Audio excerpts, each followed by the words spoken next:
Good morning, Bitcoin. We're live again. This time for sure, maybe. I don't know. So first, let's recap. We didn't have a network cable. We had a very short network cable. Then we had a network cable, but it still didn't work. Peter, what did you do next? Well, you know, I like this story because it's evidence. I'm actually technically competent and actually solve real problems. And, you know, I looked at the box the cable went to, and I looked at, that's a router. I know, it was great. We were sitting here on the couch, and we're looking at the box in the other room. Two perfectly competent nerds are running around, fixing problems, working hard. And Peter's like, I wonder if that's a router or a switch. Yeah. And I say to myself, I don't know if it's a router or a switch either. Well, you know, you go over there and you look. Yeah. And like one of the ports said internet. And there was no cable connected to it. It's like, you know, I'll bet you the internet goes in the internet. Internet in the internet hole. Yeah. You know, you put it in and the bit's slow. You know, proof. So now let's check with the chat. Anyone in the chat, can you hear us? Is it sounding good? We had some stalling before. We had some skipping. It wasn't your internet. It was our internet. We were using Wi-Fi. As everyone knows, Wi-Fi is inferior. Real internet is a hard line. Yeah. So I think it's working. We've got choppy video, but smooth audio. Well, you see, the microphone setup is awesome. That is what we brought, right? The really good setup for high-quality microphones with like this awesome switch table and even a microphone, man. And a soundboard. Can we have a soundboard demo, Adam? Play us a song. There it is. Something's happening. That does need speakers. Yeah. Well, you know. Ideally, we're all wearing headphones because it has 4 headphone ports, but I didn't bring 4 headphones.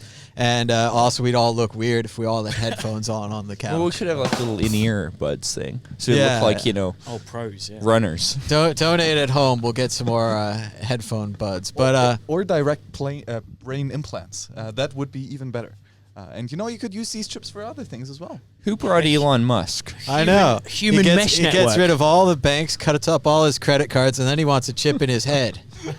They didn't get you enough at the bank last time. They'll get you for sure this time. No, it was not a credit cards. They are even worse than debit cards. No, the card that I cut was just a card that I used to get cash out of the bank. But now with no more fiat income, who needs a bank anyway? Come on. Well, before we got horribly cut off, Max and Peter were talking about books. I think Max was recommending a fantasy book, and I was sitting over here ready to talk about the new book I'm reading, Fail, or Doge in Hell, by Neil Stephenson or Stevenson or whatever. Is it about Dogecoin? No, it's not about Dogecoin at all, but it's about this guy named Dodge, and he's kind of like a Bill Gates type character. Very Doge rich. or Dodge? I don't know, however you want to pronounce it. Doge, Dodge, either way. It's spelled the same. But he's very rich, a computer guy, and then, like all computer guys, he dies. But you mean like all people? Like just all saying, people, not just everyone computer dies guys. Eventually. Hang on a second. Even Not just computer guys die? No. I mean, I learned this when I was 5, and I just cried. You know, it was so sad to me. We all die. It's like Santa Claus. But again. this guy wants to live on, and he signed a deal with a life extension company that got bought by another life extension company that now has a choice. We could try to preserve the entire body. We could chop off the head. Or, even better, we could take the brain out, slice it up piece by piece, take pictures of it, then integrate those pictures to create the neural map or whatever you're going to call Dodge's brain inside the computer. You know, my philosophy with backups is you always want to back up the whole thing.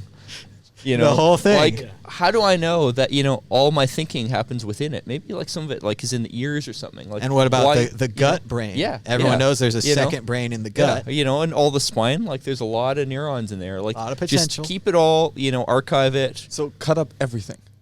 No, archiving's about keeping the whole thing. You know? Archive is about keeping the whole thing. Would you have to split it down into different RAR files, you know, like it... You know, or only if you're archiving on like Usenet or something. Like, no, but I mean, of course, we're going to use Ethereum for that. So how are you going to do the sharding? Oh, that's true. Yeah. Upload it yourself on the DApp. Well, now, you know, Hal Finney obviously was a Bitcoin user because the whole thing in one place. No sharding. Now, we still don't know what's happened with Doge's brain yet. I think they ended up cutting it up and scanning it in. But what's great about this book is that was only part 1. Part 2 was even better. There's a small town in Utah called. What, they put it back together again? Nah, they put it in a computer. They scanned it. They don't know how to talk to it now. So that's an even harder problem. You have a big set of data, and what are you going to do with it? That's the thing with slicing the brain up into bits. How do you keep consensus over the shards? It also destroys the original brain. Yeah. It Very reminds me destructive. about a novel about an egg. Or was it a poem? Well, Humpty Dumpty. Egg, poem, same thing. Same thing, yeah. Fell off the wall. Yeah. But then in the second part, Moab, Utah gets nuked. But it's not a nuke. So these tech guys go there and they look around and they're like, this is an internet hoax. They cut off the town. Then they had a fake video that was put here. They had another fake video that was put here. They raised over $100 million selling the fake videos. And what they ICO? did is they ended up breaking the internet. So all these people believe that Moab was nuked, and they refused to change their mind, putting everyone into this dis-reality. Then this guy Pluto came along. Pluto's a friend of Dodge, and he has more money than God. It's true. Pluto used to be a planet, but now it's reclassified as a friend. And his friend came up with this idea called APEs, where he's going to go out there and basically all the negative people were attacking this one woman. So what he was going to do is put thousands, hundreds of thousands, millions of negative comments on this woman's page so that every bad thing thinkable about her would be said. And he's just going to cover the internet, just destroy everything. All blogs, all open systems would be filled with garbage, forcing people to switch to a trusted internet, forcing them to switch to a blockchain internet, a world of reality, a world of published truth. You know what happens? No one believes in reality anymore. They just go deeper into the garbage. No one gets into the trusted internet. That idea dies, and what they start doing is edit streams. There's so much garbage that you hire an editor to edit for you. If you're rich, you have a better editor. You have better information. If you're poor or perhaps religious or don't care about the truth, you have very bad information. So I don't know where this book's going. It's probably 800 more pages, but I think it's really interesting. You guys should check it out. And so Neil these Stephenson. tech guys, are they just like an IT team or something? Like Well, he wanted to ruin the internet. And so he released these things that would multiply and multiply and multiply. Then he open sourced the code for making your own. So now everyone can make their own. Wait. So you're saying that he needed to open source the code? Like, if they multiplied so well, why do they need people's help? Yeah. He just wanted more of them. They just wanted to really Spread wreck faster. it. There's basically a group that I think you would love of people who want to destroy the old internet because it's not trustworthy. Yeah, I really always remember to love my enemies. You gotta show love to your enemies, and they are my enemies, so I'll show love to them. There it is. I'd also suggest Stephenson's other book, Seven Eves, about the Earth being hit by a meteor, and then we have to get out of there in a year. And are we going to go to space? Are we going to go underground? Are we going to go in I would ocean? suggest space. It's far away from the meteor. It's bigger. Yeah, a lot more it's a lot bigger. energy, environmental problems. Yeah. So let's see how we're doing on the stream. Yeah, 0 viewers now after this bullshit. Got 0 viewers. Bitcoin Motorist says video is fine, audio is fine. Hey, look, Contents. it's Peter Todd. Whoa, That's where? you. Hey. No, actually, I'm Craig Wright. Oh, So you are a fraud after all. that's difficult to Damn claim. right. But did you see the recent claim about Calvin Ayre saying that that he's got the notes of the original notes of the white paper, and there's like staples and rusty Oh, staples. that's where that came from. Rusty That's so hard to fake. Oh, yeah. Coffee So stains. really, like, this is not a paperclip maximizer, but staple maximizer, and it's really badly programmed. Oh, there we go. Yeah. Well, so what do you think? What do you think about the original white paper idea? Can they carbon date the the coffee stain or something like that? Do you think they can prove Well, it's so the problem with carbon dating a coffee stain is really global warming, because we've been emitting so much, recently mined but not recently put down carbon. Putting that in the atmosphere, the carbon dating for the past few years just doesn't work. That coffee would have been grown from air mostly containing CO2 from the ground, which of course is decayed. Thus, it'll look like it's much older than it is. You can't really tell the difference, You see, Satoshi should have just simply used open timestamp to timestamp the white paper. Yeah. Why didn't he do that? That's very Well, maybe because Bitcoin didn't exist and open Yeah, timestamps kind of timestamps to damn it. Bitcoin. Well, but why did he not invent it before that? Come on. Well, I think Craig Wright's next move is going to be proving that in the future was when the paperclip was created. Thus, because he's a time traveler, he must have invented it because it's such a good idea. Obviously, it would have gone back in time and then stolen the idea from Satoshi. And since it's really about the idea, not the person, thus Craig Wright is the inventor. He's going to go Simple. back in time and invent it in the future. Yeah. That'll work. Yeah. All he has to do is prove that he's a time traveler. Easy. Seems easier than Obviously, proving that yeah. he's Satoshi. It's yeah? obviously a lot easier. Yeah, I'd he's like to see already him prove that disproved he's it. Australian. The problem with carbon Well, dating. he could try paying his taxes. Maybe if he had a pouch. The problem with carbon dating, you see, is that you Carbon's get so stood up a lot. unattractive. Oh yeah, God, you get oh bastard. Stole it. Too fast. So is what? How do you reckon this is going to pan out? What sort of random way is he going to be caught out this time? Because it's been like the font size before. There's been a font size. What else? There's been some other really basic amateur faking mistakes. So staples from the year 2019 or something. With I mean, that date was the on them? immediate comment people had, and from what I hear, there really are bizarre police databases of things like staples and pens and all that to go and date stuff. Yes. So it's not inconceivable. Well, like he didn't even do the obvious thing of just going to a thrift shop and buying a computer that looked sufficiently old to come from the right place. That's how you fake stuff. It's not rocket surgery. Yeah. Not even rocket science. Yeah. If he printed the document, it might have that little code in there. They're supposed to put a little code in all printed documents. You can trace it back. Well, the beauty of that is they've been doing this for ages. Plus, again, go get a printer from the right date and just use it. Yeah, but he'd have to put those sprockets in and turn it and stuff. It's really hard to load.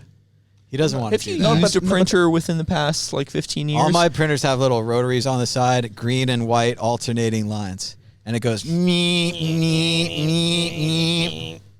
No, but I mean, it is public knowledge that Satoshi wrote the white paper actually on an old typewriter. Typewriter, right? yeah. So actually here, then that Putin. that- Must be Putin. Well, you laugh, but Did it is clear it was written in not LaTeX like most Times stuff, New Roman. but what's the name? OpenOffice, which is slightly unusual, and of course something which plenty of people get wrong. Because Open Office crashes all the time. Google Docs is better. Of course, Yeah. if Satoshi had written the white paper in Google Docs, Google would already know about it. Every single word that you write. I actually heard that the original white paper was actually written in Comic Sans. Made No, it that's funnier. the Dogecoin white Was that the paper. Dogecoin?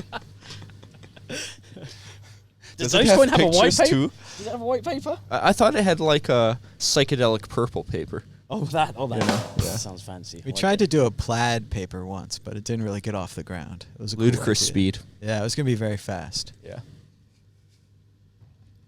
So we're joined by Peter Todd, Bitcoin developer, curmudgeon, Router fixer. trouble causer, Mainly, internet fixer. IT person these days. Yep. So he lives forever. Paralympiopoulos, IT man #1, in charge of the whole thing. I am the best IT person in this corner of the couch. It was pretty strong performance. Load a terminal screen, ping 888, all these things. It was all Yeah, coming at me. And I mean, terminal screen like black screen, white color, like that. Yeah. It's Yeah. very professional. Yeah. I nearly went for the green and black, but figured that's just pushing it. Surely there's some sort of joke there. It's like how many hackers does it take to get the internet working again? Well, I mean, I think the big joke there is none of them thought just get out their phones and tether. We did, but the connection was poor. Yeah, it was up and down like Bitcoin. Yeah. Well, allegedly it's working now, so give us a thumbs up and a share. We'll try to keep this live stream going until they kick us out of here tonight. It's around 5:30 p.m. in Prague. And Max, do you have any questions for Peter? What's been going on lately? What have you been hacking into lately? What's going on? Yeah. Well, that actually is a very good question. What have you been hacking on? Well, so I've got a talk on Sunday, which I haven't written yet because of So write it this thing now. called Proof Marshal that I've been working on. And I actually put some code up on GitHub, which is really embarrassing. And I probably shouldn't say this because people are going to look at it and realize how little is actually there. But, open timestamps is meant to go prove things happened in the past. That's all well and good and useful because other than Craig Wright, the bad guys don't have time machines.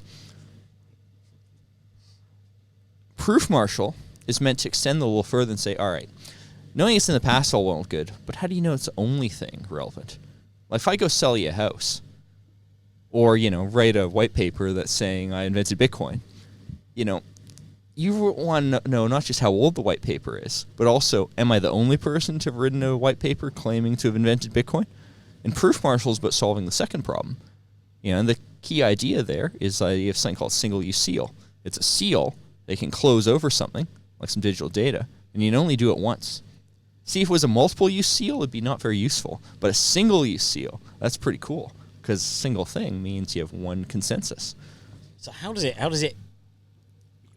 you open it up, this seal? With a private key? I might have to work on the terminology a bit, because you definitely don't open them. They start off open, and then you close them over something. Okay, right? Right? Because you could open them, you Yeah. put something else in there, and maybe close it again. Okay, yeah, so you can't do that. Yeah, But It's like the ghost box. Let's suppose you have a Bitcoin transaction output. All right, if Bitcoin works, you can only spend it once. Since you can only spend it once, you can put something in it that you want to close over, like the hash of a message. So then closing a seal becomes spending a Bitcoin transaction output in a certain way and so on. But the cool thing is, so if you can make one thing unique, you can define uniqueness as being unique within the thing that you made unique. And now I can go scale this by closing over a unique thing like a Merkle tree, where all the different parts of Merkle tree have a specific place. And then I define the next level of seal as being where in the Merkle tree did I close that thing. Now I can go do scalable consensus for as many transactions per second as I want. Is it on the blockchain? No. That's the beauty of it. Well, that's shit. Well, part of it's on the blockchain, but only one little bit of an arbitrarily big thing. I mean, it's like open timestamps. Open timestamps puts one thing on the blockchain, one hash digest of the tip of a Merkle tree. It's actually time chain. Can I go swear on live? Like, do we have Yes. fuck you. It is not time chain. Time chain is a terrible name. It is a blockchain. Because Bitcoin is about volume. It is Time about Chain sounds like a cool movie. I've Yeah, seen it does. Time Cop, Yeah, time. Time Travelers. If Time Cop was a good movie, the Time Cops would go back in time, or forward in time, because I guess the movie was made in the past, to go and shake you for saying time chain. This time chain does not make sense. Well, according to Bill and Ted's time travel logic, we just have to remember to do that once we get the time machine. Then we'll come back, and you'll be See, shaking the problem with grass. time travel is once you have it, you can't stop double spends. You can always go back in time and then spend it again. You have so much more fun. So the Bitcoin time chain proves that time traveling is impossible. No. Except that Bitcoin was invented by a time traveler. In the in the multiple universes view, maybe every time you go back in time, another universe pops into existence. So it really doesn't prove much of anything. In fact, it doesn't even prove double spends because it's only about time. Time chain implies time. Time is not enough to prevent a double spend. You need space. You need to say within this space, this thing only happened once. Time space? A time You are space technically chain. correct. The best type of correct. There is time involved because not all the coins were spent in one go. But that's not the important thing. The important thing is the space. A time space chain. That, I mean, so Satoshi calls it the time stamping server, and He's wrong. No, but you she's see- wrong. no, no, It's but you wrong. see- Satoshi is wrong. It is not about time stamping. No, but Satoshi made but you lots see of the mistakes. the That's one of stamp- them. No, Satoshi's perfect, of course. The stamp itself. Craig the Wright is space. perfect. Satoshi is not perfect. But actually, the open timestamps saved me from a imposter, actually. Because there was, again, a Telegram imposter running around. And he had a very similar handle than I do. But like instead of an L, it was like some other special character. But then the cool thing is that I could prove with my Euratom protocol that includes the open timestamp of my contact details on my website that actually, since I think there was block 570,000 something, I did not change my contact details, which Open timestamps can't prove that.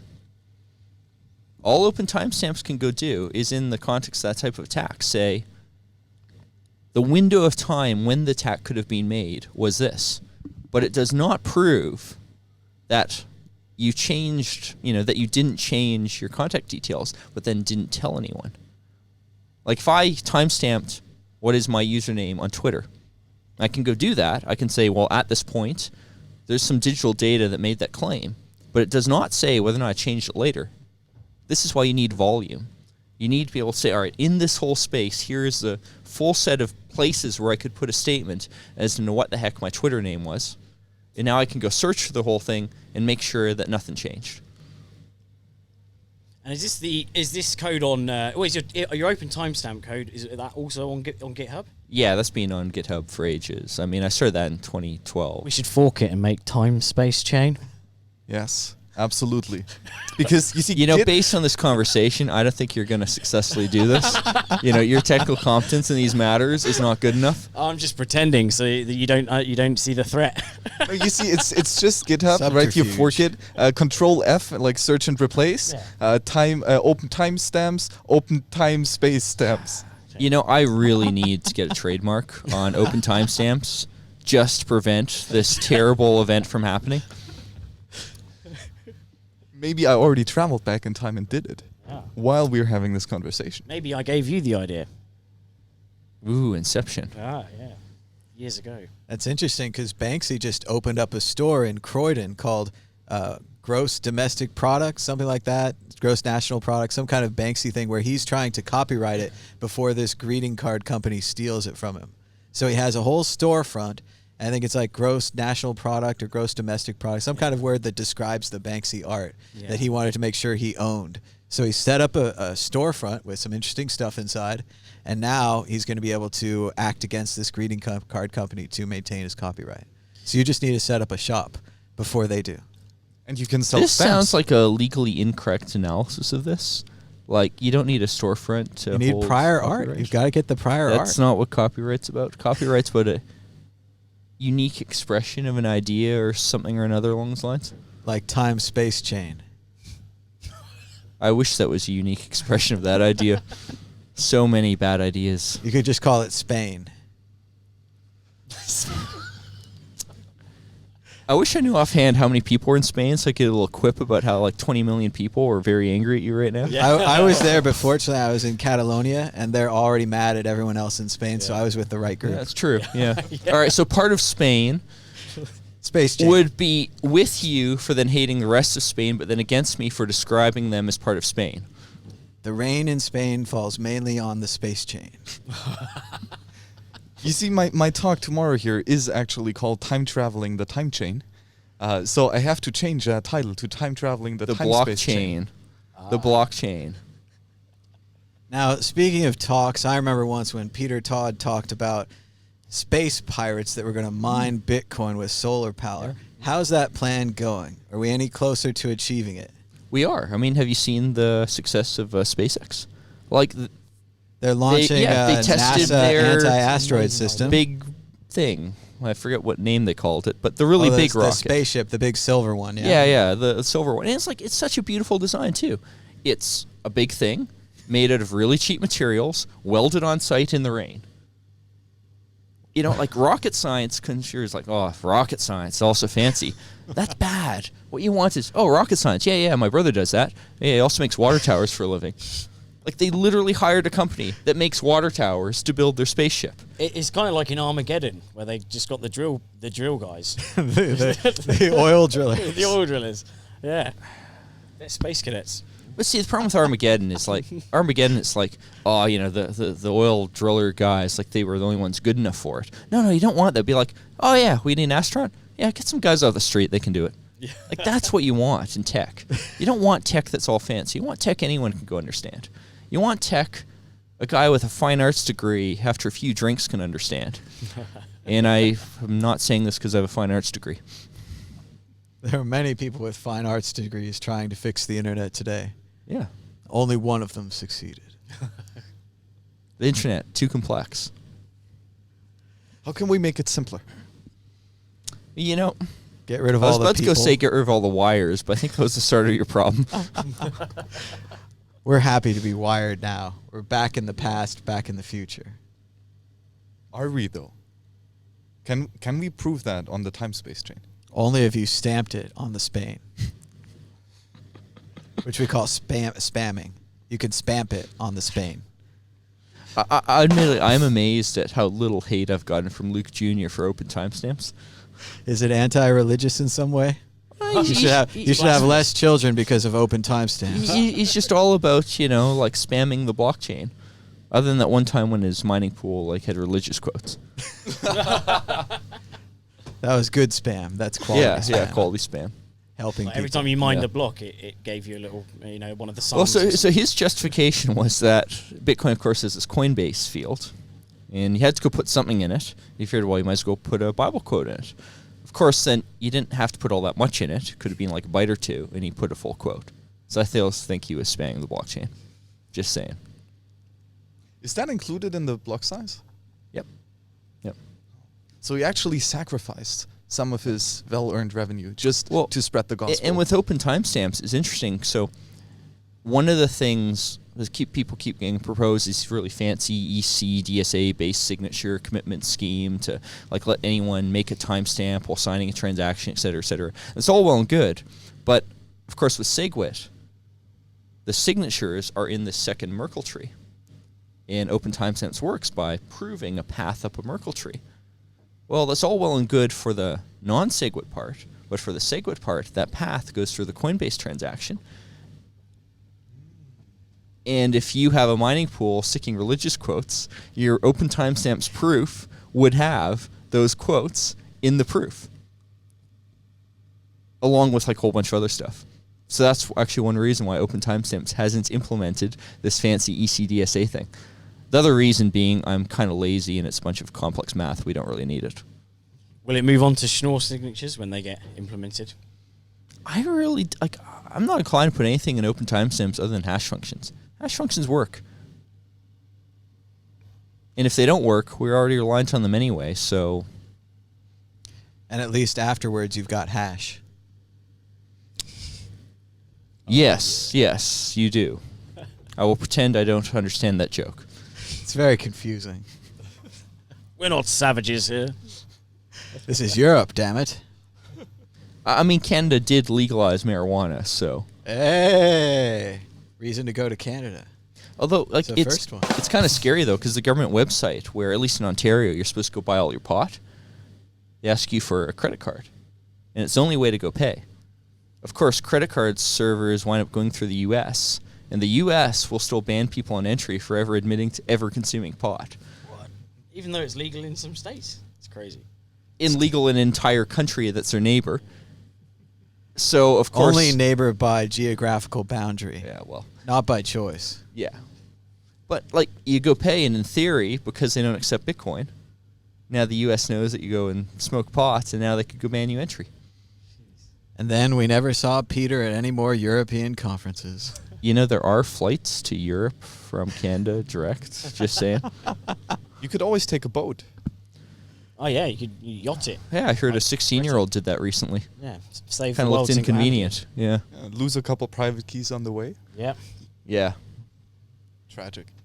Got to put those little floaties on your keys. Well, as a Canadian, for the record, I lost all my private keys in a bear attack. Oh, well, I think we all know that you should be using Yacht Chain.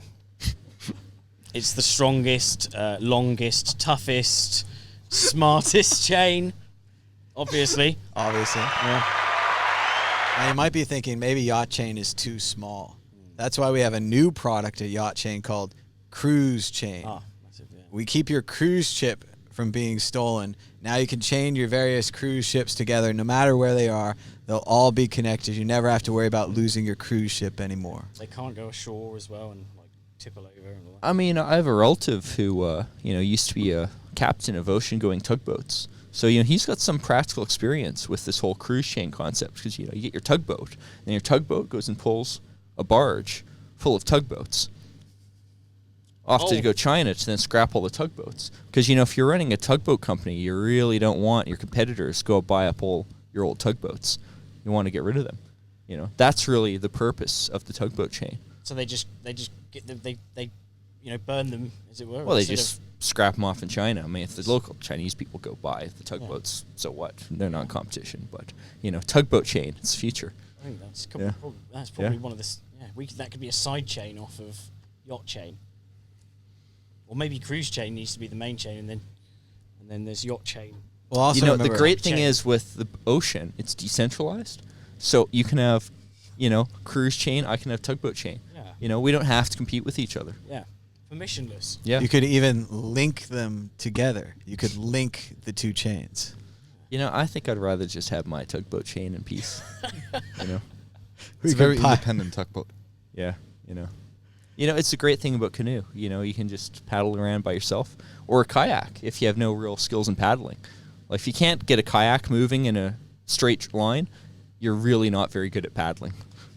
Which is very difficult. I mean, there's a lot of movement, a lot of like potential of getting canoes wet. are tricky, because like every time you go like this way, kind of wants to go this way, and then you kind of like pull it back this way and do this, and then they want some J stroke or something. Like it's And all you see, fancy. there you might need a tugboat chain. Yeah, Because it would tuck the Yeah. canoe Tuck the Yeah. canoe. very straight. yeah. Oh, that's a paddling. We need to timestamp this idea using time-space chain. Yeah, but Spain. with Spain. space. Using Spain. You're not into the whole brevity thing. It is annoying because, of course, this is going on YouTube, and then YouTube they'll with a bit of hackery get a download of it, but you can't get a consistent download every time. So if I timestamp my discussion about timestamping the YouTube, it's so much harder for me to then give you that timestamp because you can't just independently download it. I could give you the whole timestamp chain discussion. That could be like 50 megs. I mean, 50 megs, it's no wonder it went and broke the router. Maybe it'll help if we get out and push. Have you actually tried turning it off and on again? I did. That's one of the things that made it work. I could have told you that. I mean, obviously. But you didn't. Exactly. See, this is the mark of experience. You must have used DOS. What about OpenBSD routers? Last time I used OpenBSD, I think I still was too young to drink. You still are. Touche. Funny story of that. I did have a job once where, like early on, and when just after I got hired, they had some company celebration for some milestone they had come to. They're all well and good, and my boss kind of is handing out the little things of wine. He kind of finally gets up to me, 2 weeks onto the job, says, "Oh, do you have ID?" I was 25. Oh, crushing. Yeah, crushing. You should grow a beard. How about a full beard, like Dan Cryptoraptor style beard? Before I had a beard, and this was literally only about 4 years ago, I went to Asda, it's like a superstore, to get knives and forks, plastic knives and forks for a barbecue, and they actually ID'd me, and I didn't have my ID on. And you need to be 16. So I had to go outside. And get my girlfriend to, and I was very careful about it because the lady was watching me as if he's going to go and get someone else to buy those plastic knives and forks. So I went and sent my girlfriend in, and she actually got rejected and said, "No, you were buying them for someone else." She's like, "Yeah, that's my plastic boyfriend. He's knives and 35 or forks. 33 or something." Yeah, insane. What could you do with plastic knives and forks? Well, I couldn't do anything because I couldn't get served. You see, so it worked. You were a national security threat, clearly, and you be actually clear. did get stopped. This is to get knives and forks. Yeah, plastic knives. Is it because of the This is the pollution UK? issue? for a barbecue? And this is the UK. yeah. The UK is a fascist dictatorship. It's crazy. You should have seen this great video that just came out the other day. Boris Johnson, the insane British Prime Minister, he's walking along, and one of his aides has a Starbucks, like a coffee cup, and he hands it to him. And Boris is about to drink it, coffee, good. His other aide is like, no, takes the cup away from him. Then Boris says, "Oh, only disposables. Oi, oi, oi."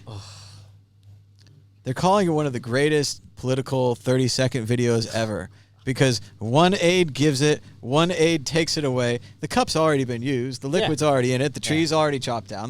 It's already gone. I mean, we're really talking a moral issue here, but I suppose Boris can only use reusable cups, and one of his aide knows and one of his aides doesn't, and this cup is wasted either way. Now, let's be clear. This is a paper cup? Yeah, Starbucks, plastic top, a little ring around it, standard. Well, have you heard of carbon sequestration? Because every tree that you cut down and turn into paper and then take that paper and bury it in a landfill is carbon sequester of the atmosphere. You are fighting global warming by throwing away your paper and sticking it underground.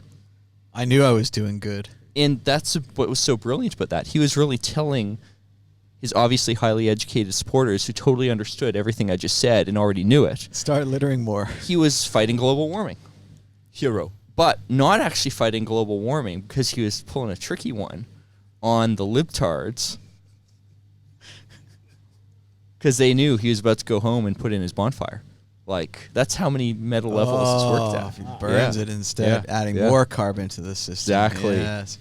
I can update you here at Paralentipolis.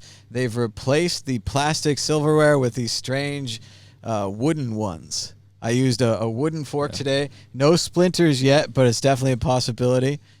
I look forward to putting more wood in my mouth. They are better. The wood came from a tree, which absorbed carbon, and hopefully they won't do anything stupid like compost it. Hopefully they'll just put into a massive landfill, helping save the planet, one spoon at a time. Did you know that trees are the only things that know how to make wood? What's your definition of wood? Does it come from trees? Yeah. Well, you know, humans are the only thing that can grow human flesh. So far. And we're not yet making spoons out of that, but Yeah, the let's Impossible wait. Meat Company, right now they're only working on hamburgers, but you just wait.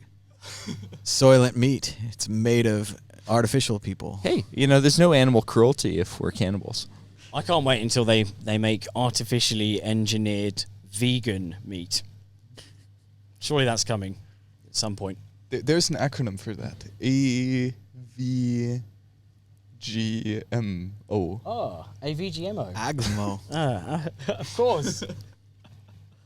I mean, the scientist in me is like, well, you know, at least like they're getting distracted from like hating on like genetically modified organisms or something, because by the time you're making like meat in a vat, you're doing a lot of biochemistry. That's the thing. Even the environmentalists who want the fake meat aren't really in favor of these fake mussels and things that they're making because it creeps them out. Because it's a fake mussel. It's an animal that never lived, that never died, that we're going to eat. It's a very strange thing. Would you eat meat? The fake meat?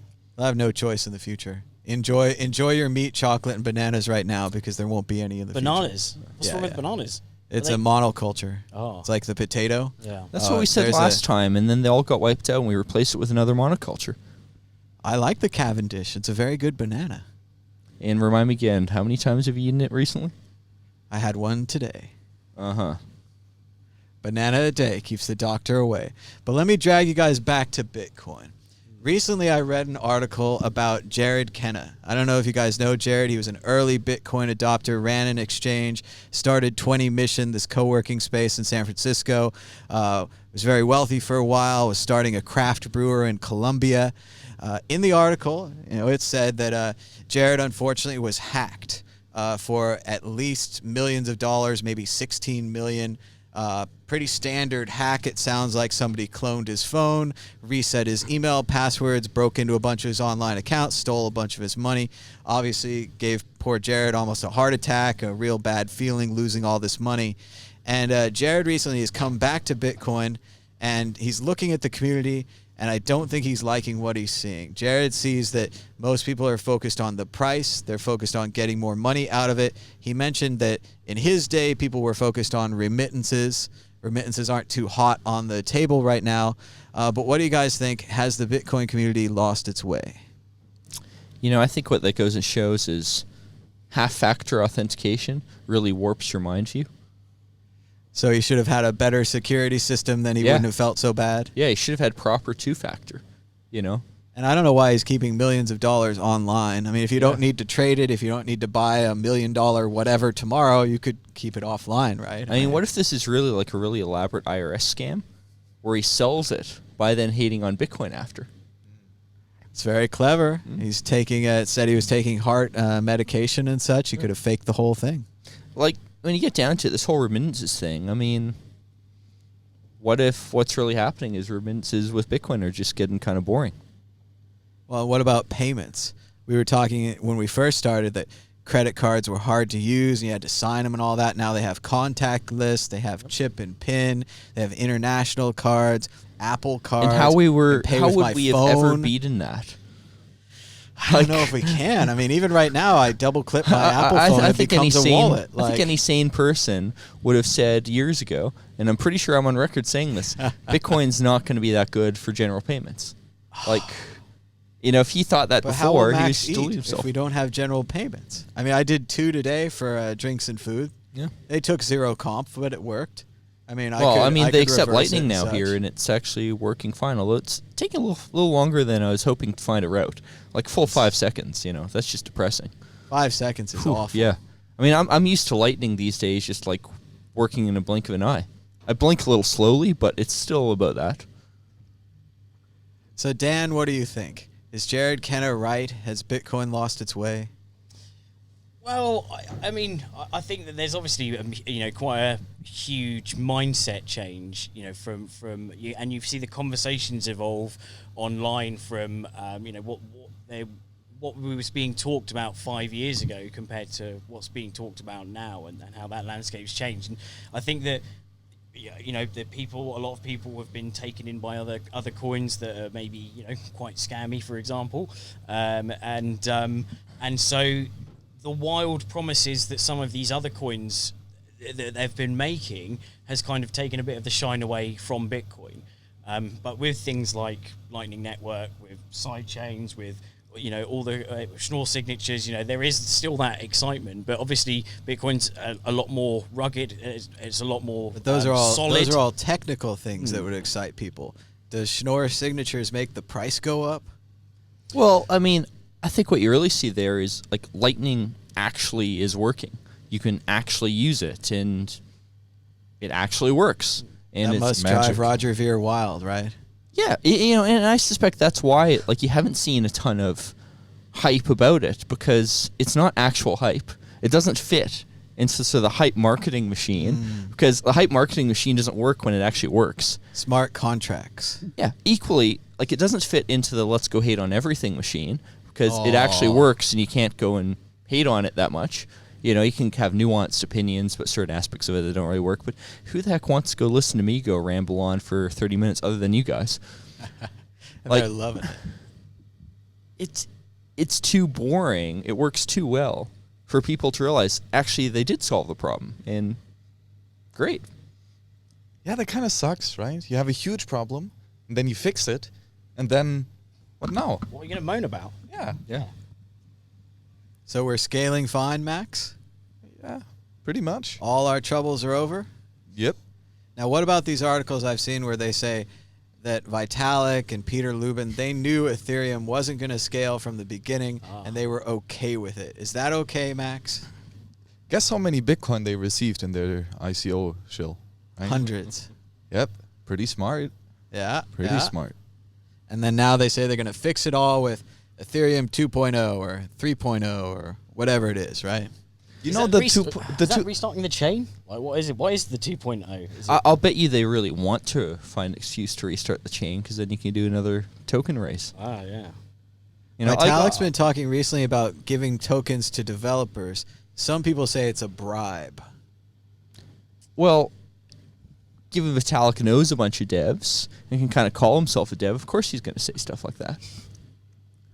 And I mean, Ethereum already did the let's go throw like $100 million at dev things. I mean, look where that got it. There's that video with Vitalik dancing. It's like a honey badger dance or something. The Lot ugly of reality of unicorn this is shirts. just throwing money at problems when you have all these bad incentives doesn't go work. Well, no, you just have to throw more money at it. What do you want to do? Go drown them in money? Yeah. Problem is, it's digital currency, so you can't drown the devs in money. Well, you could use open dimes, and then just drown them in a bunch of open dimes. Or paper wallets. A Paper lot of wallets. paper wallets. The problem is you can put as many 1,000 bitcoins as you paper want on one open dime, so it looks a little ridiculous when you literally drop a truckload on a dev you don't like. Seems a little overkill, yeah. Well, no, Yeah. you see, but you want to have your open dimes divisible. If you have one single open dime with 100 million Bitcoin on there, Admittedly, if I were the open dime people, I would probably be a little terrified of someone putting 100 million Bitcoin on OpenDime. First of all, because they would have hacked the 21 million coin limit, but also because like that's a lot of risk to put into one $10 piece of electronics. Electronics fails. Yeah, and you say that you like doing your backups, and Yeah. that's kind of tricky with OpenDime. Yeah. I remember at all the Trezor demonstrations, they used to put, I don't know, $1 million or something and hand the Trezor around the room and everyone be like, ooh, ooh. But of course now we know it's a very bad idea to let someone have your Trezor. They'll open it up, they'll Yeah. crack it in a way that you're not thinking of. Yeah. Well, Even if there's $1 million and all on that stuff's there. kind of sad because the sane security model for most of these hardware wallets is you assume someone with physical access to it can go hack you. Sure. There's just so many ways to go do this, and no amount of fancy security chips can go protect you. But what the fancy security chips do is make it very difficult to audit. What's this thing actually doing? The original Trezor model that they originally kind of started with of let's use an open source running on a non-security hardened CPU, a microcontroller that you can actually inspect and figure out what it's doing. That was a good model. But unfortunately, academic researchers and others, they love to go break things in security models they weren't designed for. They get tons of press, but the Trezor's insecure. If you go steal one, you do this, you do this, you do this.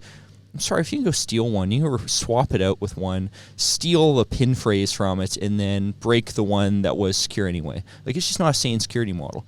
What's sane security model is, I don't really trust my phone. Somebody used something else, simple and auditable, that probably is secure. That's a sane model.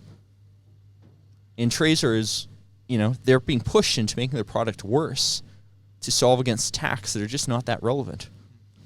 Now, generally, if you have physical access to a machine, you can get into it, like Tom Cruise in Mission Impossible when he came down from the ceiling just to get to that keyboard. Well, I mean, even more than the point, like, you don't need to get into it. I mean, like last year, right here, my talk was on physical security of hardware wallets. And, what I really pointed out was you can open these things up and do things like swap out the screen. You as the end user can't realistically defend against that. And yet you're going to wind up interacting with this compromised system unknowingly and still compromising your Bitcoins. This is not a thing that these companies are actually solving. They kind of pretend to, but they make the product worse in the process. Now, what do you think about the recent Trezor firmware update? I've been called out a little bit on the internet. Basically, they had the old firmware with Bitcoin and some altcoins. They have the new firmware with Bitcoin only. I thought it might be a separate branch. They say it's compiled from the same branch, so it's still okay.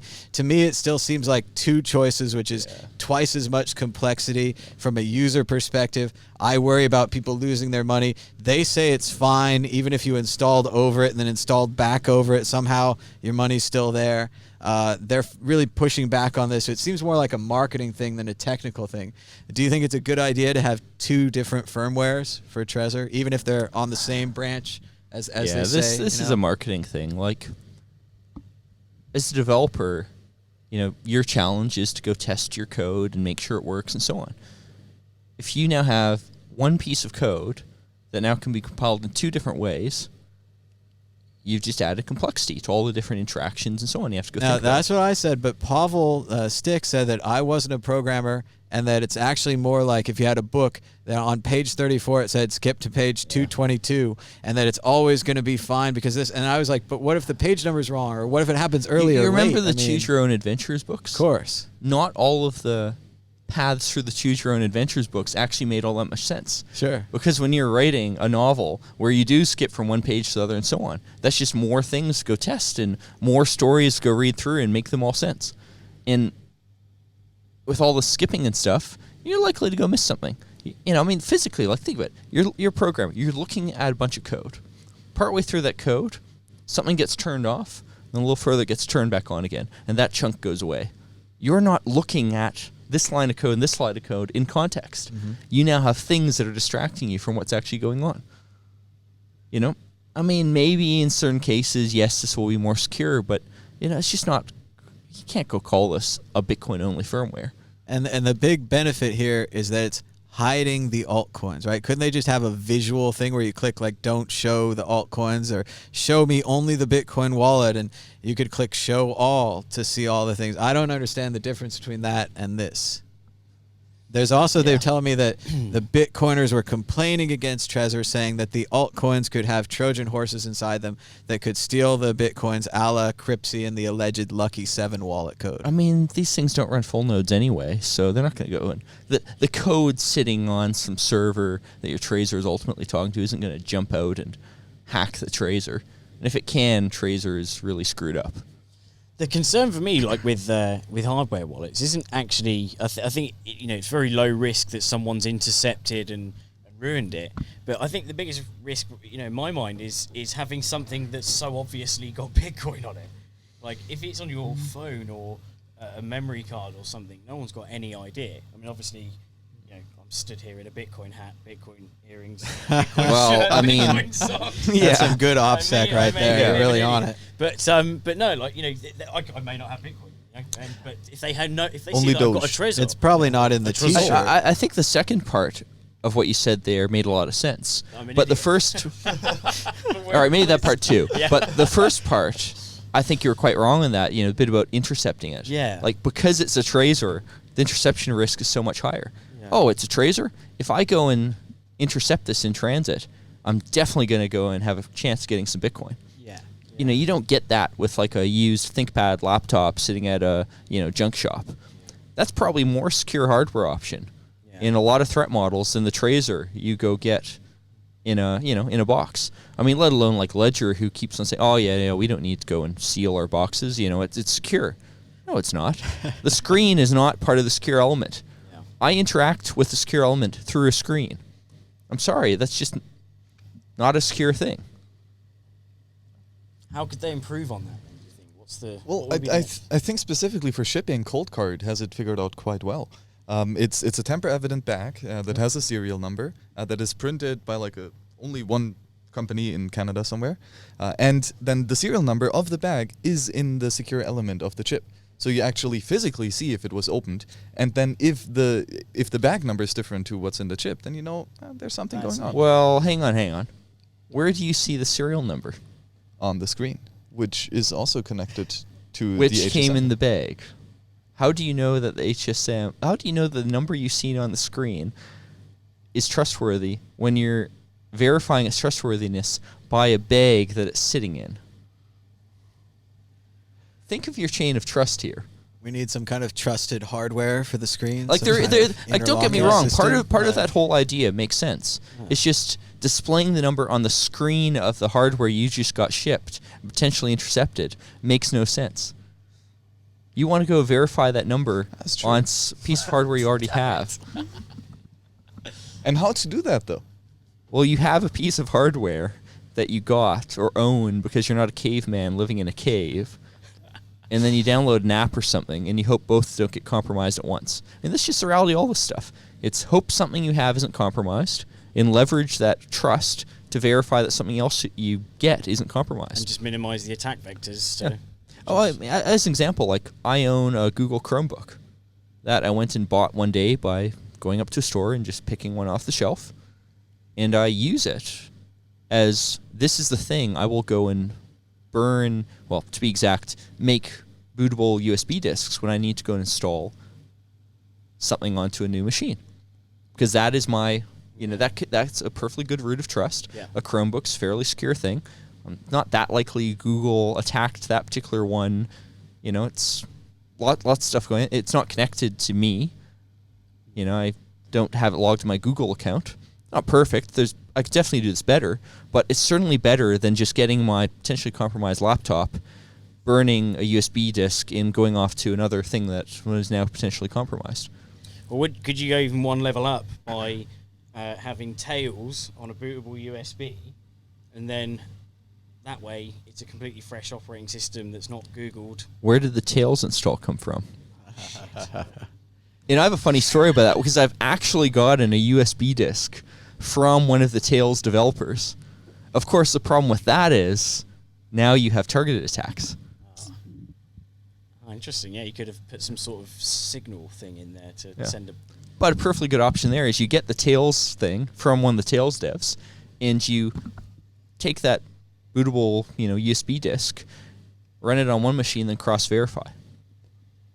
I'm starting to think the only way I can be secure is literally by learning and building everything. Like I build my own computer, but I design the chip myself, just so I know definitely. How We do you talked know the about that. chip of the manufactured matches your design? It's a 3D terrible print- world. Although Too many seriously, risks. I think Math. the real Math. thing there is that is not the biggest risk. You know, it's not hard to get to a point where it is unlikely any of the stuff's your biggest risk. Your biggest risk tends to be things like, you know, every time I go and type cargo build, you know, to build my Rust programs, it's downloading from a centralized system, a registry of, cargo libraries, essentially, you know, they call them crates, and that could go back to Orme. And, you know, there's no public attestation as to what exactly that server is supposed to be serving up. You see and hear, though, Frank Brown's code chain comes in, because that actually prevents against these targeted backdoors where you have a root of trust chain of versionings. And thus, if you then have the DNS single source of truth, you actually know that every user has the official signed by the and dev. with all due respect to him, I mean, this is a well-known type thing to do. Certificate transparency is a similar idea for web certs. You know, there's nothing kind of fundamentally hard about any of this. It's just people don't do it. Yeah. That's on my to-do list to get Wasabi on code chain. That would be cool. 2 weeks. Like Proof Marshal, one of my goals with it is to make it easier to write things that go do simple crypto things like build Merkle trees. You know, currently, someone says, all right, go, create a Merkle tree of all these software packages. The easiest way to do this is actually with Git, and it uses SHA-1, which isn't really secure. Other than that, like, there's no easy ways. You know, this should be like 5 lines of code. Instead, it's, all right, well, I guess I'll go spend a week writing up a Merkle tree, and now my programmer's, like, getting all interested in, like, optimizing and so on and wasting time on this. No, this should be as easy as, like, installing MySQL and, like, hiring some random SQL dev to go and type in some stuff and, add up the numbers. You know, this should not be hard, but it is. Why are you using SQL, though, when you can build a dApp on Ethereum? It's like... I could do it with PHP. PHP or? Well, and this is the annoying thing about Ethereum. Like, I think it was deliberately engineered to be very easy to use, very easy to go build apps, even at the expense of making it easy to use correctly. Because this is a subtle issue. Like, I, for instance, in my own Open Timestamps protocol, like, had to make the decision. I could have implemented Open Timestamps with JSON as the timestamping format. And there's a very early version of Open Timestamps that did exactly that. And I realized this is crazy because JSON's very easy to parse. But that's not what the problem here. I want it to be easy to parse correctly. And I want it to be very hard to parse incorrectly. In a rigid binary format, while it seems very user-unfriendly, is actually really user-friendly in a security context. Because what's friendly to your users is for their code to either not work or work. And nothing in between. You really don't want to be in a position where you think what you're doing works. Ethereum would be so much better for its users if most of them with crazy ideas that would never scale and not work properly just sat there frustrated rather than losing $1 million in a few weeks. Yeah, it's a good point. The harder they made it, the less issues you Well, and wasn't there another bug in MakerDAO? Like they were going to lose $12 million or something, but then they fixed it before the money got out. But well, I mean, so concretely, far. they found this bug in their testing phase, to testing and peer review. And, some people were kind of very critical of some of the press about that, saying, but, this was like the peer review process is the point of it and so on. I mean, that's all well and good. It's, good that they caught it early. But the very fact a bug like that can happen is worrying. If it was just a one-off, be one thing. But in Ethereum, we've seen over and over and over again these kind of mistakes in smart contracts. Come on, multi-sig in Ethereum is solved, right? That's easy. They got that for sure. Great example. Even the guy who wrote the VM can't get it right. There's just something very wrong with that. And I think it stems from a desire to make a lot of money very quickly by attracting users with stuff that I think they understood was fundamentally broken. I think the smart guy's behind it. I just don't think that particularly ethical smart people. that sounds like a lawsuit. That sounds like a product liability issue. They build such a bad product, so many backdoors. You're saying that multi-sig, just like, of course, remember the DAO. That guy just created sub-DAOs and just kept taking the money downward, and then they had to break the chain and all that. I mean, I did actually talk to someone at a project affected by this who said that they were talking to the lawyers about a product liability lawsuit. And I don't see why not. They have deep pockets. Well, I mean, ultimately, so. like what it came down in that case was apparently, it's in general in the U.S. it is tough to get liability on, even commercial software, let alone like open source stuff. And it'd be an uphill battle, and they still need to be friendly with a lot of Ethereum folks to continue getting more investment. I mean, let's face it, people I talk to are scam too, but I think Boeing's going to find out what happens when you have problems in your software. Well, I mean, that's a whole nother matter. And funny enough, in that case, it's interesting because the pilots I know are actually much less critical of Boeing. Really? Yeah. And the reason is, it sounds to me they took some buttons away. They didn't put them in the manual. They thought the buttons would be there. They weren't there. It's a big, none big of that's mess. true. Everything everything I've read's a big mess. No, like what the pilots I know tell me is, who've read the accident reports and it's come up in their workplace these pilots were incompetent and they did not do things that they should have done and should have noticed. Now, yes, Boeing had a flaw, failure in training and all kinds of things. But this is not a thing where all the fault's on Boeing. This is a thing where the airlines involved are really not very good at their job, and they failed to go correct something that should have been correctable. And how's it all going to turn out? A massive PR disaster for Boeing, and potentially grounding a whole fleet of planes indefinitely, and them going bankrupt. That is a potential outcome. Less airplanes, higher cost travel, bad for most me. likely U.S. government would go step in and bail them out. It's standard in the airline And then industry. we'll have to keep flying on those unsafe planes anyway. Well, I mean, like, the thing is, like, Boeing, from the U.S. point of view, is, integral to the like the national security of the U.S. It is how you can make a heck of a lot of military planes and so on. So, yeah, like a lot of the stuff, they'll probably get bailed out if that happens. A likely outcome, too, is they just lose a ton of money on it, and then, that's that, and it gets fixed. So going back to the potential lawsuit, I suppose, are you saying about Ethereum, about the code? Bit of news today that from the FCA, I think it was either today or yesterday, that they actually want to extend AML5 to open source code around crypto assets. And does that good luck on that? Yeah. I mean, they can do all kinds of things, but I think this part of this sort of fits into the wider anti-security debate. There's a lot of people in government who want to go ruin security, and I think that they would love to go see another way to go get control over all these open source devs.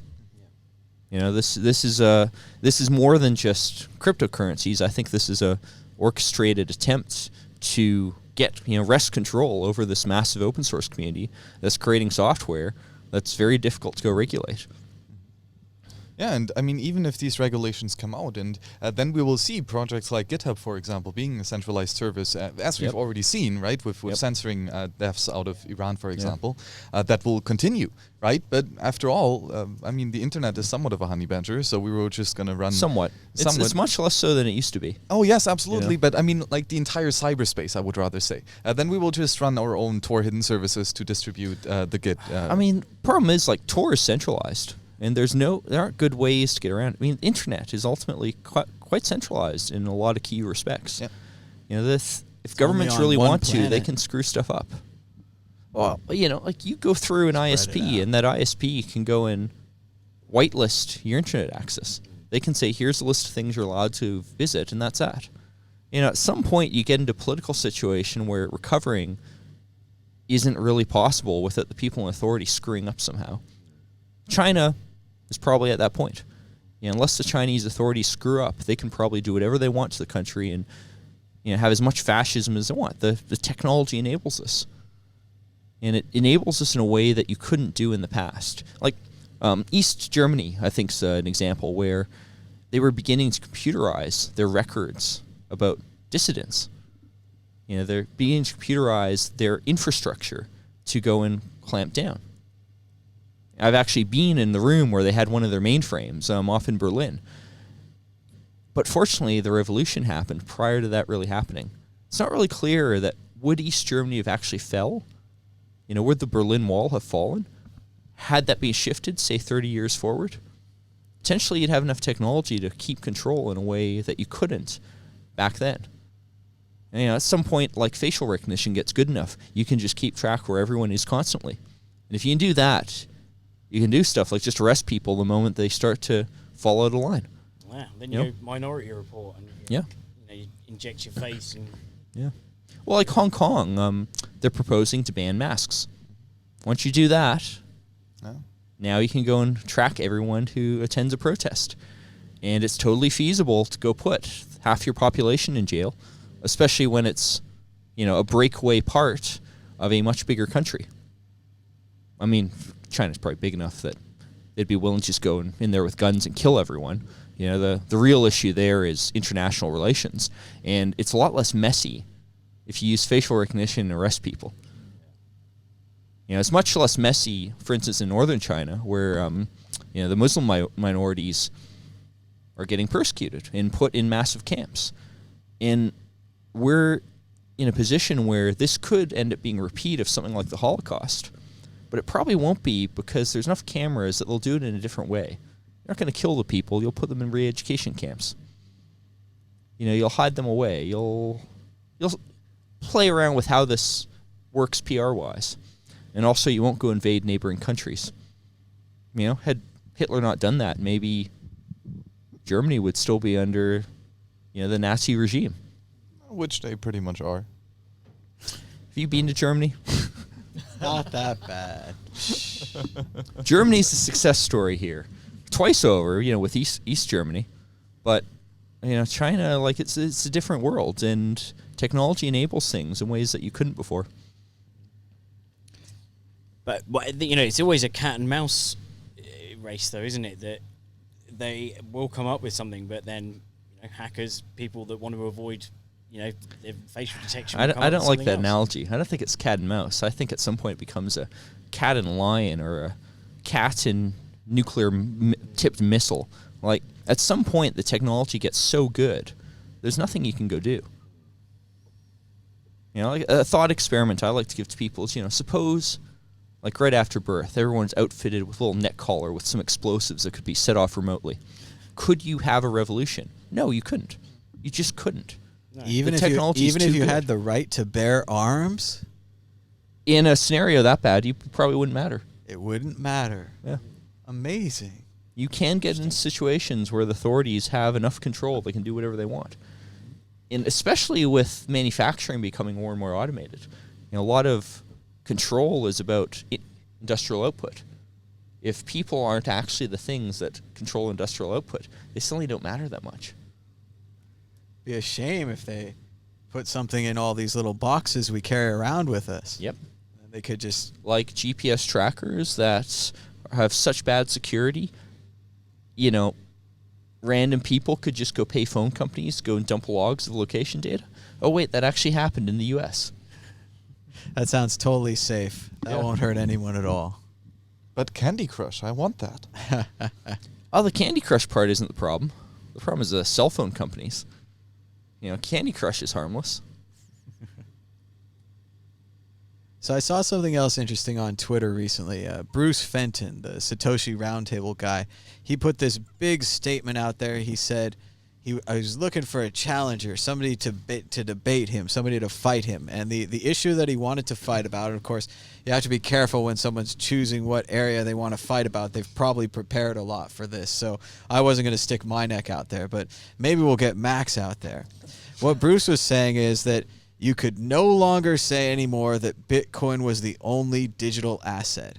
That in his mind, there will always be other digital assets and they'll have value and they'll be great. And it's not going to be like the early maximalists were saying Bitcoin will rise up and all other things will fall. And even though Bitcoin has side chains and Bitcoin could have altcoins and Bitcoin has Lightning and all these links and everything, and it's a big technical thing. What do you think, Max? Is Bitcoin ever going to be the only one, or is Bruce right? There's going to be a lot of other things that have value.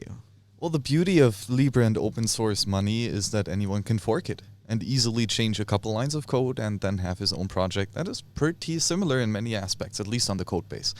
So in that sense, no, there will be unlimited amounts of different cryptographic monetary protocols, because it's just a protocol and it's speech, you can easily copy it. Though the thing is that from a monetary standpoint, having multiple competing media of exchange is a zero-sum game.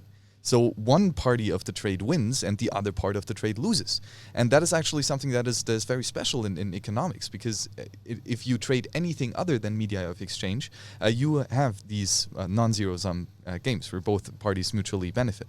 So I would say that just based out of that game theoretical concept, we will tend towards one media of exchange, because then we have more winners and less losers.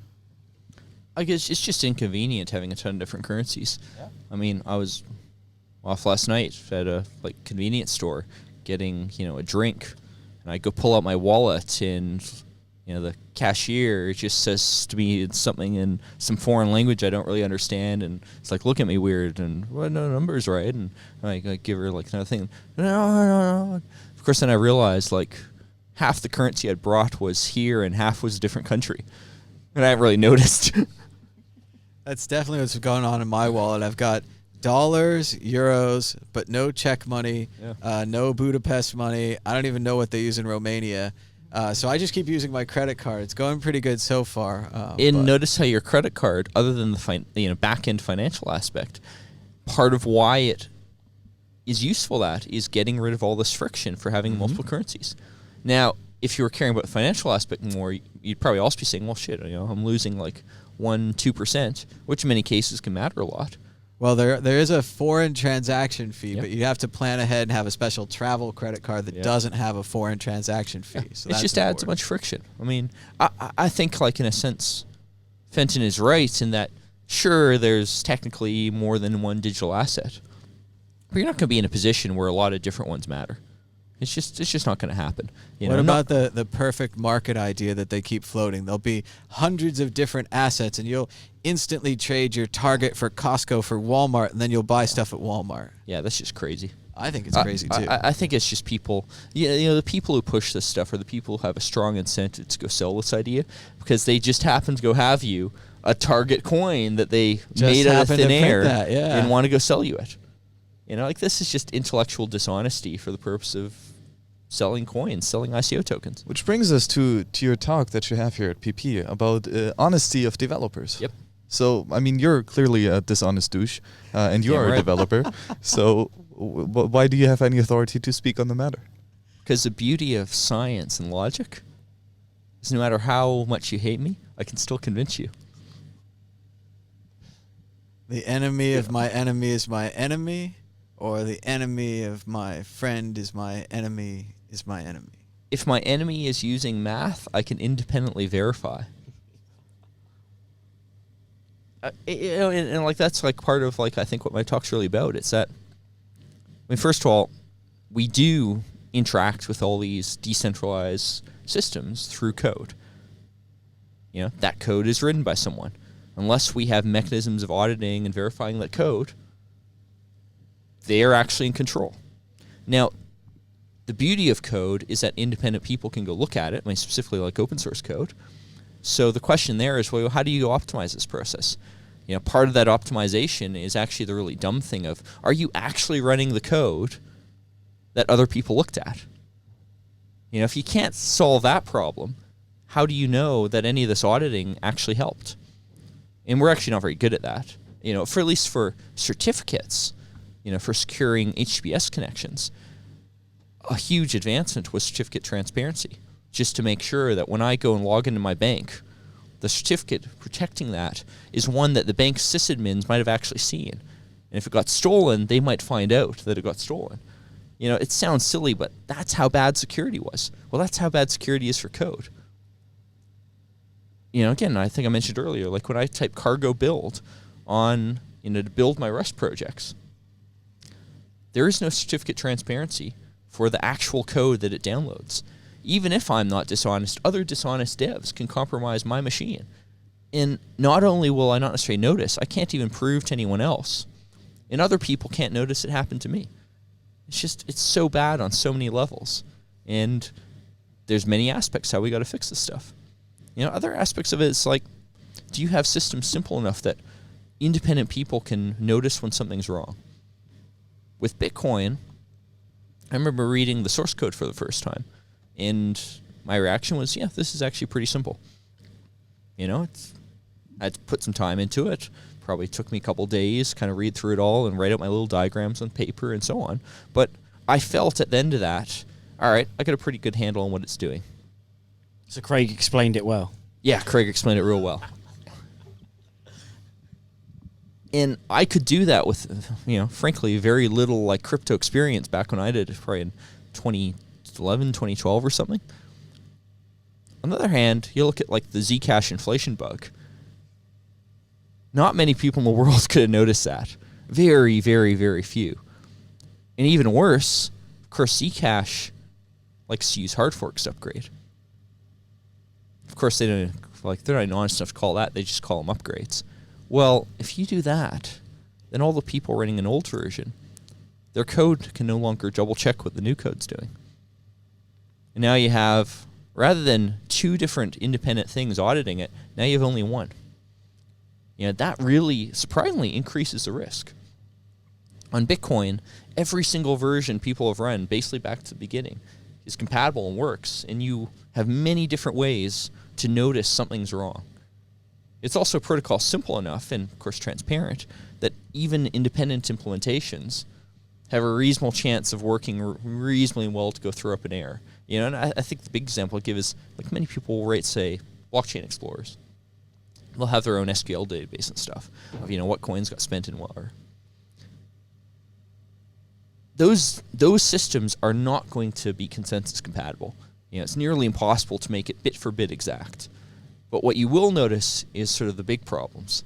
Like, hang on a second, where did those coins come from? What transaction output got spent? That's the kind of thing that makes people notice when an exploit happens, and provides that double check on what the devs are doing, both due to dishonesty and also due to mistakes. Hard forks just don't do that. Well, how about we shard the entire time-space chain all over?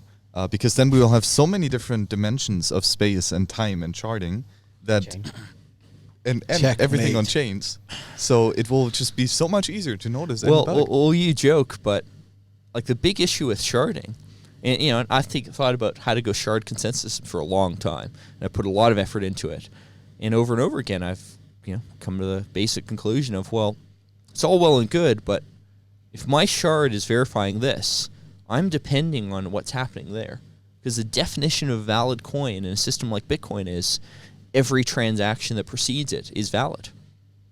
If that's not your definition, this is an easy problem. But if your definition is, yeah, we don't allow inflation, well, how did I know those shards did something right? In a corporation, it's not that hard.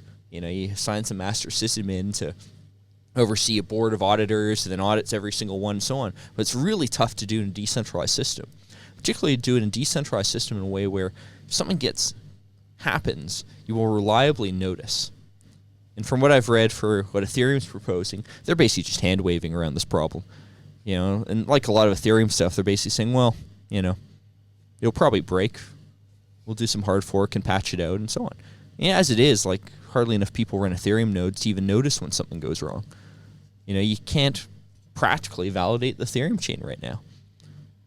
If something goes wrong and doesn't get caught, it'll probably stay there, and people will be able to exploit it with that.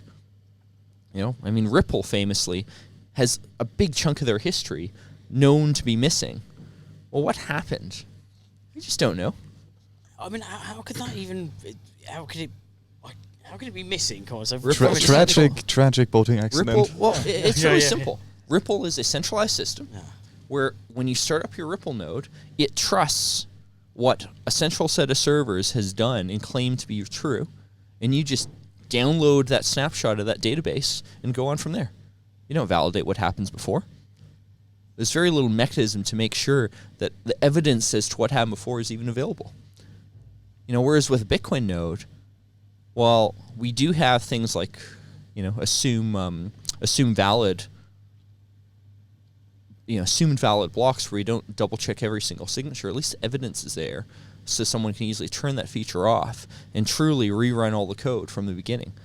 It's very easy on Bitcoin to rerun that verification and make sure it works. And part of it's too is just because the block size is small enough, this is feasible. Ethereum, it's downloading terabytes and terabytes of data is not that feasible. EOS, it's barely feasible even to keep up. These are things designed by people who aren't really interested in people auditing the system. This is about, let's just go push this to the limits. And to compare one to the other, I mean, yeah, it's really easy to go claim, oh yeah, my system does 100,000 transactions per second. But if the only way to validate is to actually validate all those 100,000, you don't have a system that's the same security probably as Bitcoin at all. You just have a centralized database. And comparing them just isn't honest. Of course, if you're your average academic doing research for ICOs, you're not going to compare those honestly. You're going to say, yeah, we have this crazy performance. Look how great we are. No, you just tweak some knobs and maybe hired some grad students, do some basic optimizations and aren't that hard. It's basically fraud. Very dishonest. Yep. And you can scale this stuff in certain ways, like my proof marshal work I'm doing. Part of my concept there is, yeah, you can have a zillion transactions per second, but because the definition of validity is I prove to you that for my thing, it's actually valid, that works because it doesn't matter to him that I defrauded you. So he doesn't need to check your transactions. That's the type of system where you can scale, but you have to have this notion of validity that you can actually shard. And Ethereum hasn't tried to do that. Of course, if they tried to do that, it wouldn't have a very nice programming interface. It wouldn't be just magical, unstoppable code. It would be, oh, yeah, this is actually kind of hard, and I got to go think.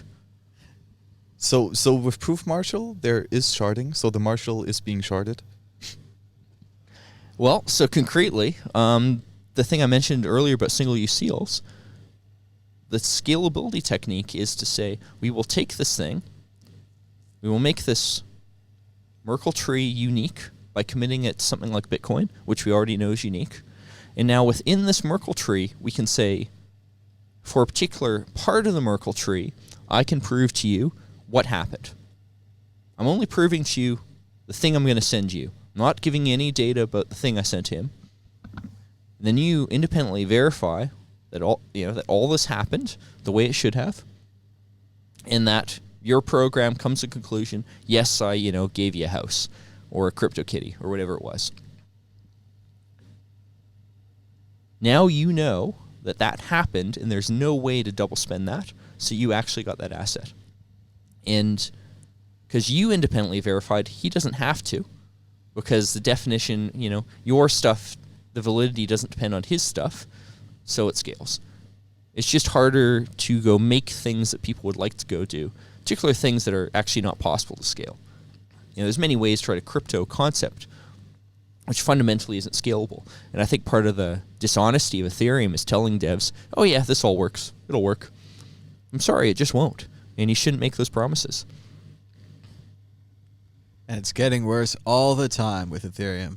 To change this story a little bit, have you guys heard about Huawei or whatever it is? Huawei? Huawei. Why? Whatever it is. Why? Huawei? Whatever it is. The Chinese phone company that may or may not be spying on you, that the U.S. government has banned the phones, right? So they've put them in a tough spot. Recently, they blocked Google apps from being able to be loaded on the phone. Google Maps, Google Mail, all the things that everyone loves. So these phones are kind of worthless. So what you do now is you go on the internet to this kind of gray label app store, and you give this gray label app store full access and permissions to your device as if they were your IT department and you were an employee. And now they own your device, and this lets you kind of side load the Google apps onto this device. What do you think of this whole general idea? Well, it's really sketchy, but the reason why it's really sketchy is actually the reason why your Google phone's also really sketchy. Trust? Well, a particular lack of ability to verify. Like this software, in theory, the way it should work is, people can independently verify that this sketchy stuff actually does what it claims to and doesn't violate your privacy or so on, doesn't backdoor your phone. It's just trying to get around the thing, just trying to, And part of that trust would be, yes, this is actually installing software signed by Google and, you know, all that lovely stuff. But of course, you can't really do that because Google isn't doing proper certificate transparency for the software. So it's actually really difficult to write reliable, trustworthy code that actually downloads from the right app store, you know, and can verify all this. Because even if you got it from the Google Play Store, you couldn't verify it. Yeah. So you're getting unverified software from either source. Yeah, like it should be, all right, this is the state of all of Google Play. Here is the full set of software everyone would download. Make sure that your thing's downloading the right thing. This should not be a hard problem. And that But way that's I not how it could works. even download it from your phone, and then I could check the certificate. Exactly. I don't have to Yeah. get it directly from the Google App Yeah. Store or whatever. Yeah. And I mean, I may be corrected on this. Potentially they've done this. But last time I looked into this, none of that was true. And you were ultimately trusting Google every time you went and downloaded something. And it just makes it so much harder to verify. Also, of course, the hardware is not designed in ways that makes it easy to independently verify what it's doing. You know, and phones in general have these problems. Like, you know, my Google Pixel phone. How do I actually verify what software it's running? On a normal computer, it wouldn't actually be that hard because you can go take out the disks and read them and do things and run them in a virtual machine and so on. None of that's really possible, ironically, because of security features that then end up taking control away from me. You know, I have no way of getting the security keys that encrypt my phone. I can't even set it up in a way where I can get them in advance. I just can't. I should have the ability to set this up in a way where I can independently audit what it's doing. You know, at least at the level where, all right, let's assume the hardware itself is trustworthy and independently verify. I can't even do that. I just have this black box running code that I can't inspect, can't verify, can't back up. You know, this is a really sketchy situation to be in. It almost sounds like the right to repair argument where they're saying you have to be able to open the washing Exactly. machine, you have to be able to get the replacement parts, but at the software and the hardware level, it's so much more complex, so much more potentially difficult to repair that they're just like, nah, we're not even going to give you that at all. Well, see, I would put this a little differently. The right to repair thing, I don't care about as much as the right to inspect. The real issue here is right to inspect. And unfortunately, because of, you know, a lot of it being DRM issues, and probably, you know, a handful of NSA employees at Google pushing people to make bad decisions, you don't have the ability to inspect any of this stuff. You don't know what it's doing. You know, I mean, on Intel processes, you got many of the same issues where they hid an entire operating system in Intel CPUs and didn't tell anyone. Like, these are the kind of things that happen when you just don't have any access to any of this hardware. So you can't trust and you can't verify. Yeah. And there's a lot of people within these industries pushing for more of this. There's a lot of security people who are saying, no, phones should be more locked down. You know, we should not allow anyone to install any software other than this approved list. All that is so hostile to security in ways that I don't think these people are acknowledging. And I'll bet you some percentage of them, you know, just like the Snowden leaks, we're finding, yeah, this is actually government pushed. Because it is useful if you want authoritarian control. Well, similar to the backdoors they found in WhatsApp, or they're going to add to WhatsApp or whatever's going on there. Yeah. You just can't have this encrypted end-to-end device. But if you start putting backdoors in, it's not just for the good guys, it's potentially for the bad guys, and it makes everyone unsafe. And a lot of the so-called good guys are bad guys. It's so confusing, difficult to keep up. Well, and also, like, things like backdoors, like, inspectability is really important because it helps limit the scope of some of this stuff. But, you know, part of limiting the scope is, well, what is my phone connecting to? When is it connecting? With the way your average phone works, it is really difficult to do basic stuff like, say, is this thing listening and uploading audio? Because I don't, you know, the tooling to actually verify what cellular connections are happening is really tough to get access to. You know, it's possible, fortunately. There's certain parts of physics that at least enable this, but, you know, this is not a widespread thing to verify in much the same way as that, you know, when I have my laptop, the question, is it communicating with internet? It's really easy to answer. I just go get my Ethernet cable, put a tap on it, and inspect it with TCP dump. It's not hard. Well, this sounds similar to what we were talking about with Trezor. We also can't really inspect what Trezor is doing with either of the firmware. Yep. And then pretty soon, I think we're going to have to go back to what Snowden was doing, where his phone was taken apart in pieces. Yep. And if he wants to use the microphone, he plugs in the microphone module. And if he wants to use a camera, which I'm sure he would never use, he would plug in the camera module. These kind of things. Yeah, and it's hard because, I mean, particularly with like microphones, there are many ways to make a microphone. And even if the hardware is built to spec and doesn't have additional microphones in it, you can do crazy stuff like reuse accelerometers as microphones. You know, did Snowden take accelerometers out of his phone? Probably not, because the UI doesn't work without them. Well, he needed to use Zcash. So, yeah, it'd be Zcash compatible. Yeah, like, it's just not very trustworthy. He's in Russia. He's got a tough situation. Germany really should give him that amnesty. What's her name? Woodson proposed. Really? Yeah, it was German. First, remember the name, but a German politician proposed it recently, and it just makes so much sense. Oh, I don't know that you could do that. The United States is going to come down hard on anyone that gives him amnesty, so it'll be a very dangerous. Other than Russia, not going to come down hard on Russia. Oh, we're friends with them. They're our best. Admittedly, I was a little surprised, like with how friendly, Trump was to Russia. I was thinking, I don't know, maybe he'd give amnesty to Snowden, like get him off their hands, but none of that. He likes WikiLeaks. He doesn't like Snowden. Yeah, but then he doesn't even like WikiLeaks when it comes down to it. So. Yeah. So what else is going on? You guys want to get some dinner? Yes. I like food. Actually. All right, so thanks everybody for joining us. I think we got the live stream working on the second time. Thanks to Peter for plugging in the internet. Thanks for the helpful nerd crew here. Good guys. A nerd is not an insult coming from me. It's a equality thing. I'm a nerd as well. Yeah. It's like I did some of the IT. They did some of the IT. We all worked together. We all nerded out. IT. We did, and it worked. I think we got the audio is pretty good. People say the videos a little hit and miss. I think that's your connection, not ours. That's your problem. It's all your fault. Yeah, definitely. But we're gonna be back tomorrow morning. Maybe not bright and early. 6 a.m. sharp. A little after bright and early. I'm pretty tired already. Getting up at 3, 4 a.m. or something. I'm starting to drag right here. 6 a.m. Eastern time. Yeah, whenever that is. I don't even know what day or time zone it is anymore. What block of the time-space chain is it? We have to check. Max is only on block time, so he comes every 6 hours or 6 hours later. He's really hard to make an appointment with, but I think that's sucks by when data design. centers start burning down. They get too hot. But thanks, everybody, for joining us. We'll be back tomorrow. Give us a thumbs up and a share. Retweet this, all that kind of thing. Bye-bye.